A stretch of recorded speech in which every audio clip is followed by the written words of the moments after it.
ก็ขอให้สุขยิ่งขึ้นไปตลอดกาลละนานเถิดสาธุสาธุ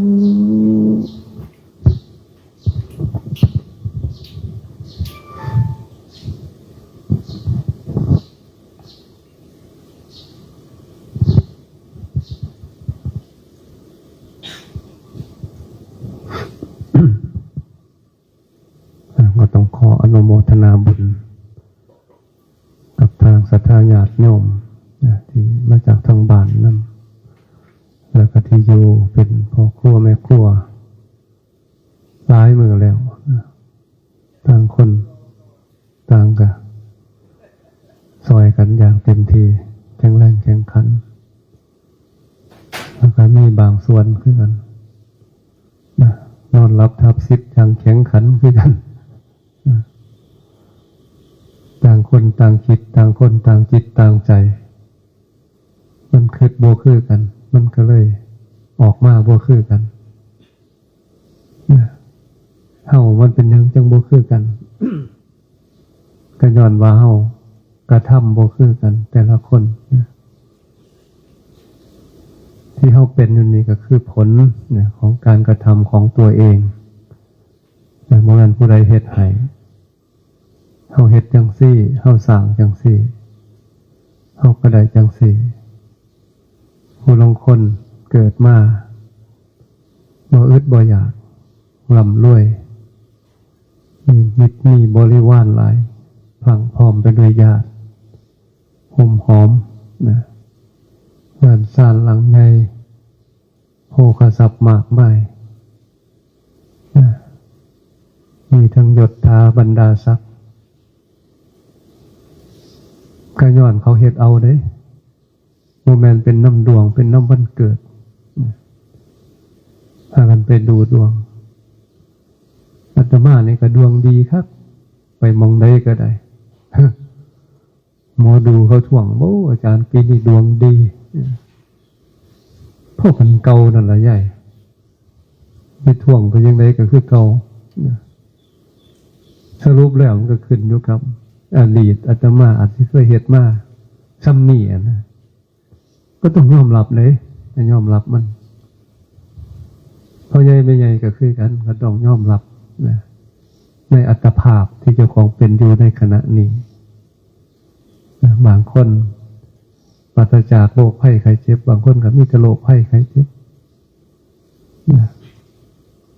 คนหนึ่งร่ำรวยคนหนึ่งอึดอยากคนหนึ่งมีสติมีปัญญาคนหนึ่งกับปึกทึบปัญญาทึบจิตยังกระบอกออก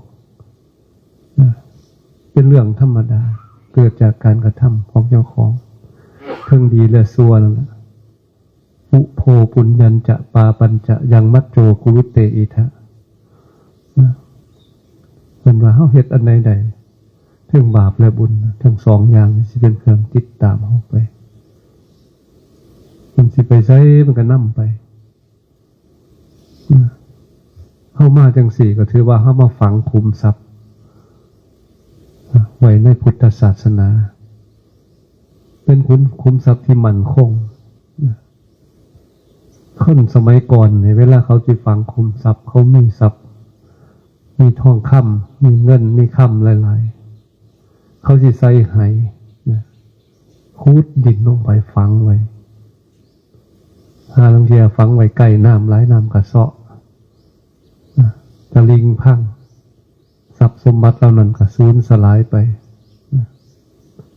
ทางเถื่อค้นลักไปทางเถื่อลูกเต่าล้านเลนกำเรื่องเบียดบังไปทางเถื่อก็ถูกคน บนนี้เขาต้มไปอันนั้นมันเป็นทรัพย์ภายนอกมันเป็นทรัพย์ภายในเราต้องฝังไว้ในที่ปลอดภัยคือฝังคุมทรัพย์ไว้ในพุทธศาสนามีหะเลเถนะทาเนนะทินนังโหติสุนิพตังทินนังสุขังพลังโหตินาทินนังโหติตังตถาพันว่า เพิ่นว่าผู้มีปัญญาเนี่ยเขาสินำออกด้วยการให้วัตถุที่ให้แล้วชื่อว่านำออกไปดีแล้วส่วนวัตถุที่บ่ได้ให้บ่ได้เป็นจังสันคือบ่เกิดประโยชน์นำออกไปจากไสเพิ่นสมมุติว่าไฟไหม้เฮือนไฟไหม้บ้านเราที่เต็มไปด้วยทรัพย์สมบัติแก้วแหวนเงินทองอยู่ในหันเฮากับฟ้าวนี้เอาตัวรอดออกมาหยิบฉวยเอาทรัพย์สมบัติอะไรออกมาได้หน่อยก็เป็นประโยชน์กับเฮาหน่อยหยิบฉวยออกมาได้หลายก็เป็นประโยชน์กับเฮาหลายเพิ่นว่าเฮาบ่เอาออกมาได้เลยบ่เป็นประโยชน์กับเฮาเลยทรัพย์สินอยู่หั่นหมอดใหม่ไปกับของเพิ่งหาประโยชน์บ่ได้สูญเปล่าวัตถุที่ให้แล้วชื่อว่านำออกไปดีแล้วที่เฮานำเข้ามาให้ที่เฮานำมาให้ทานน่ะนะถวายทานกับพระเจ้าพระสงฆ์ผู้มีศีลทั้งหลายคือถ้ายกเพิ่นภาวานั่นบ่ผู้มีศีลทั้งหลายจงรับการนำออกมาจังซี่มาให้จังซี่มาถวายจังซี่ชื่อว่านำออกไปดีแล้วเพิ่นว่าทรัพย์สมบัติอันนี้มันก็สิบ่ตกเหี่ยวเสียหายไปไสบ่ถูกไฟไหม้บ่ถูกน้ำเซาะบ่ถูกพญานาคมาเคลื่อนไปบ่ถูกลูกหลานมันมาลักมาช่วยเอาไปนะบ่ถูกโจรมันปล้นไปมันเป็นทรัพย์ภายในอโจรหาลโนนิธิแม้โจรก็มาปล้นไปไม่ได้ทรัพย์อันนี้เป็นทรัพย์ที่มั่นคงเป็นทรัพย์ที่เพิ่นเอิ้นว่าทรัพย์ภายในเป็นอริยทรัพย์เพิ่นว่าผู้ฉลาดจังสิสามารถมองเห็นวิธีการฝังคุมทรัพย์แบบนี้เวลาเพิ่นแปลเพิ่นจังว่าผู้มีปัญญาเนี่ยผู้มีปัญญานี่แปลว่าไผก็แปลว่าคนฉลาดเขาสิรู้จักนำออกด้วยการให้หมู่เจ้าให้หลายก็เป็นของหมู่เจ้าหลายแล้วอันที่บ่ให้ล่ะไฟอยู่ไสสิมาใหม่มันก็อยู่เฮือนก็เป็นประโยชน์กับลูกกับหลานกับผู้สืบสกุลต่อไปบ่แม่นบ่แม่นบ่ผิดพลาดแต่ว่าเฮาสิเป็นคนพลาดประโยชน์จากทรัพย์สมบัติอันนั้นเมื่อเฮาสิ้นชีวิตลงทรัพย์สมบัตินั้นก็สิเป็นของผู้อื่นบ่ได้แม่นของเฮาอีกต่อไปเขาบ่ฮู้จักดอกเป็นเฮาไปตายไปเกิดมั้ยเกิดเป็นคนข้างบ้านเขาก็บ่ฮู้จักทรัพย์สมบัติที่มีเขาก็บ่แบ่งบ่ปันให้คือเก่าเพราะว่าเขาบ่ฮู้เด้ว่าเฮาเป็นไผเฮาเบิดสิทธิ์แล้วจากทรัพย์สมบัติอันนั้นแม้แต่เกิดเป็นไก่เป็นกาในเฮือนก็ย้อนหยังย้อนเสียดายย้อนเป็นห่วงทรัพย์เป็นกับแก่เป็นตุ๊กแกเป็นงูเขียวอยู่ในเฮือนในซ่านไปไสบ่ได้มันเป็นห่วงเป็นกังวลในทรัพย์ก็ต้องมาเกิดเป่าของอยู่หั่นหน่อยนึงก็ไปเห็นเขาใส่เขาซอยอันนั้นอันนี้ออกมาให้เขาเห็นเนี่ยเขาก็ตีมาขี่เหี้ยนกันเนี่ยเขาก็คัดฝ้อยฟาดเอาเขาบ่ฮู้จักได้บ่ฮู้เจ้าเป็นไผนั่นล่ะจึงเป็นสิ่งหนึ่งที่เขาต้องพิจารณาเบิ่งนะเขาต้องสร้างทรัพย์สมบัติหรือว่าฝังคุมทรัพย์ไม่ให้เจ้าของนำเลยคือการให้คือการนำออกส่วนทรัพย์สมบัติที่บ่ได้นำออกมาให้ มันก็อยู่หั่นล่ะเมื่อสิถูกไฟฉาดชราบ่น่ะเผาล้นอยู่หั่นที่สุดมันก็สิ้นไปเบิดไปทรัพย์ถึงมันสิยังอยู่แต่เฮาน่ะเบิดไปจากทรัพย์เบิดหยังเบิดสิทธิ์เบิดโอกาสใส่เบิดความเป็นเจ้าของนะ เฮาบ่ได้เป็นเจ้าของมันอีกต่อไปเพิ่นจึงบอกให้เฮารู้จักฝังคุมทรัพย์ไว้เพื่อให้เฮาได้รู้ถึงวิธีการที่สิเอาทรัพย์ที่เฮามีหลายๆนี่เอาไปนำผู้ลางคนแพงกระทักกระทันแม้แต่มีชีวิตอยู่ก็บ่อยากกินหลายเด้ญาติมันเบิดญาติมันบกญาติมันเปลืองวิธีแห้งหลายที่สุดก็ไปแต่มือเปล่าเอายังไปนำก็บ่ได้แม้แต่ร่างกายเจ้าของก็ต้องถูกทอดทิ้งไว้บนโลกหน่วยนี้เอาไปบ่ได้สูญสลายไปเป็นดินเป็นน้ำเป็นลมเป็นไฟโมเมนต์ของเฮาอีกต่อไปแต่ปานนั้นเฮาก็ถือเอาอยู่ดอกกว่าของกูอยู่นะบ่เกิดประโยชน์ที่ยังเลยฉะนั้นเฮาจึงควรพิจารณาให้ดีนะถึงทรัพย์สมบัติที่เฮามีเฮาสิเฮ็ดจังไดแม่นเฮาสิเอาไปเบิดเลยก็บ่ได้เพราะว่าเฮายังมีลูกมีหลานมีทายาทนะเขาเป็นผู้คอยรับมรดกจากเฮานะเขาเฮ็ดบุญหาอยู่ดอกมันว่าผู้ทุกคนอันเฮ็ดบุญน่ะมันจักสิได้ส่ำใดนะเพราะว่าส่วนใหญ่แล้วก็เฮ็ดบุญผสมบาป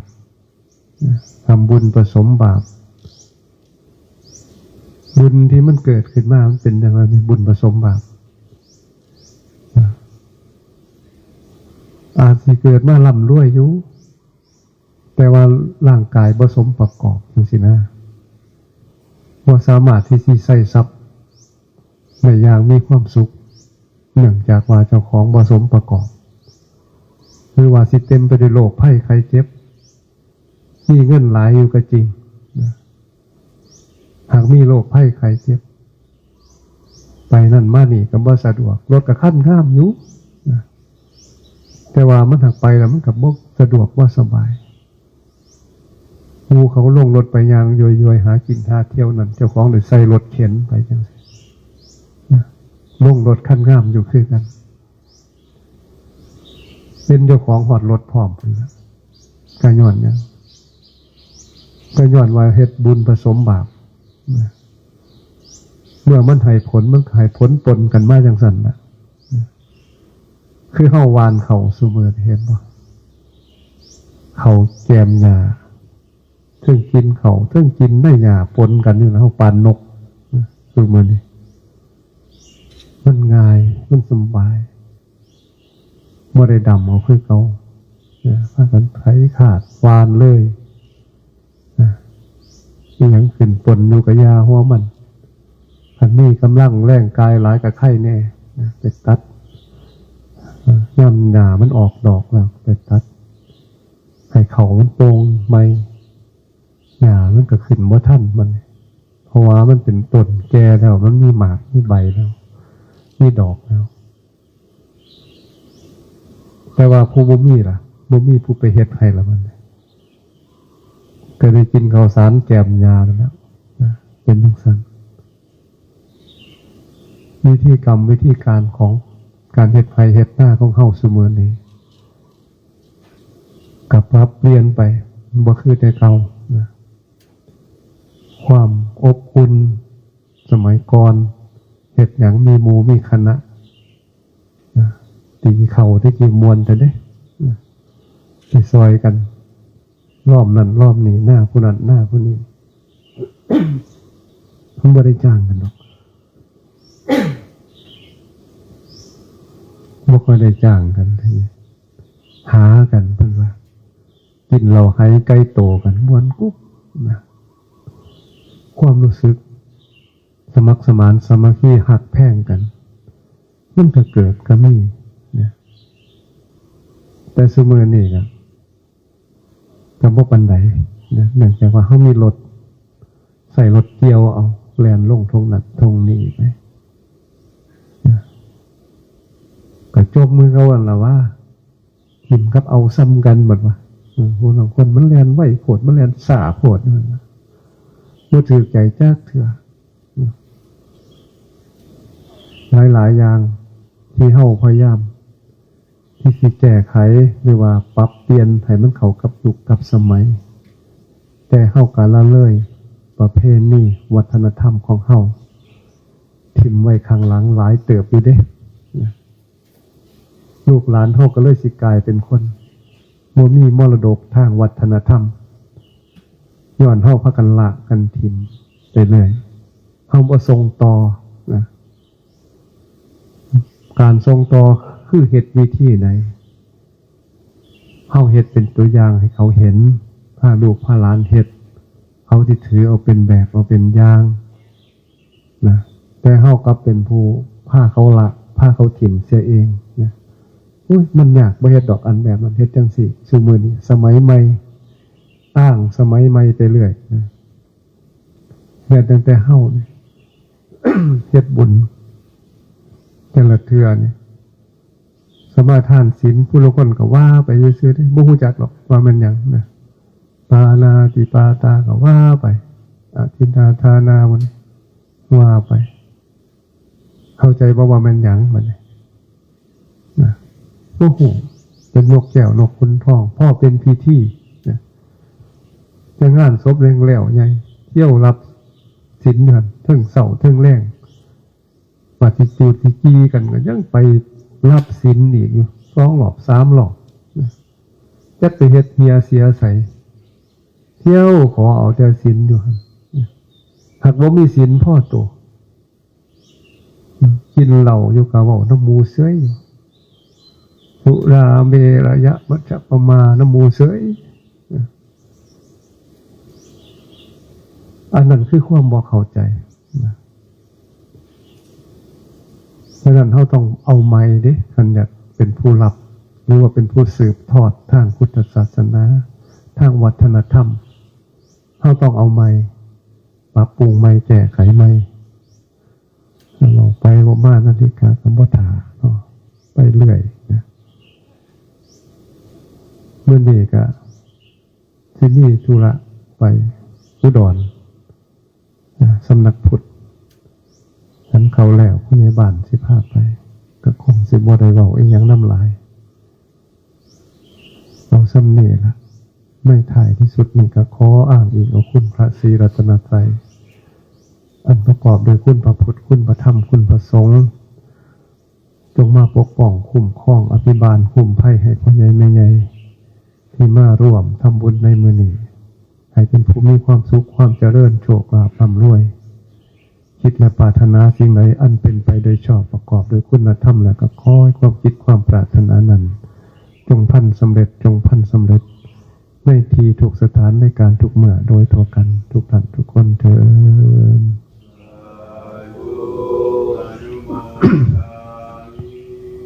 จะเตรียมน้ำเตรียมทาจากน้ำรับพรจากทรงหมู่ใหญ่เป็นลำดับต่อไป ขอโอกาสผู้บริจาคยะถาวาริวะหาปุราปริปุเรนติสาคารังเอวะเมวะอิโตทินังเปตานังอุปกปปติอิชิตังปัฏฐิตังตุมหังกิปเมวะสมิจฉตุสัพเพปุเรนตุสังกปาจันโทปนลโสยถามณิโชติราโสยถาวิวัชชันตุสัพพะโรโควินาศตุมาเตภวัตวันตรายสุขีทีขายุโกภวะอภิวาทนาสีลิสานิจังวุฒาปัจจายโนจัตตารโอธรรมาวัฏันติอายุวันโนสุขังภาลังอายุวัฏโกธนวัฏโกสิริวัฏโก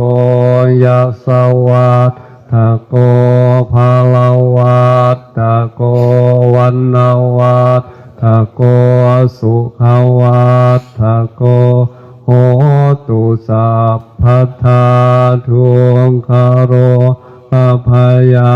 เวราโสกาสัตตุจุปัตถวาอเนกาอันตรายาปิวินาศสันตุจเตชะสาชัยสิทธิธานังลาภังโสทิภาคายังสุขังพลังสิริอายุจาวันโนจะโพคังโวทิจายาสาวาสตวัสสาจะอายุจะชีตุเตภวะตุสัพพมังคารังรักขันสัพพพุทธานุภาเวนัสทาโสทิภวันตุเต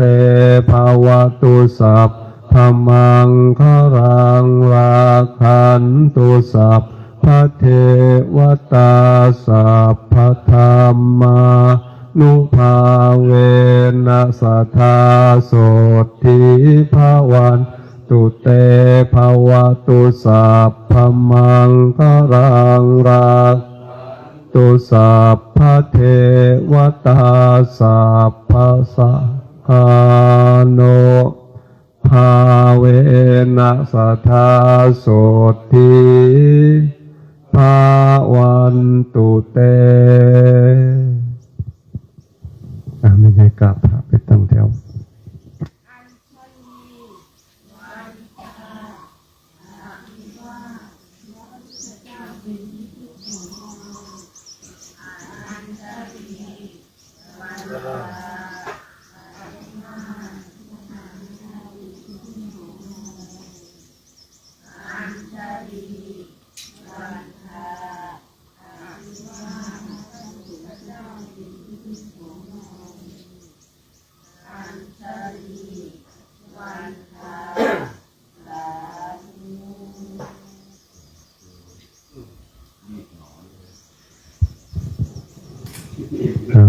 น้อยๆก็ไปตั้งโลดเอาแขน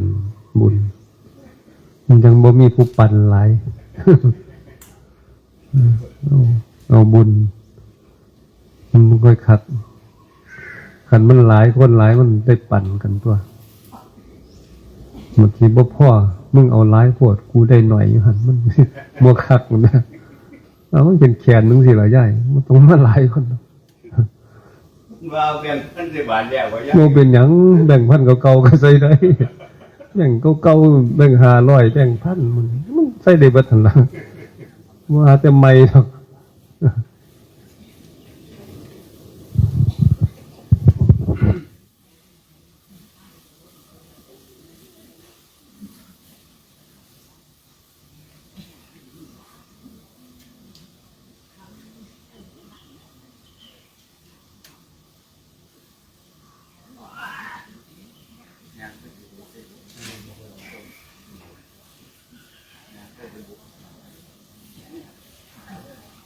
มาจากอุดรล่ะก็มันสิได้เลื่อยเข้าวัดตา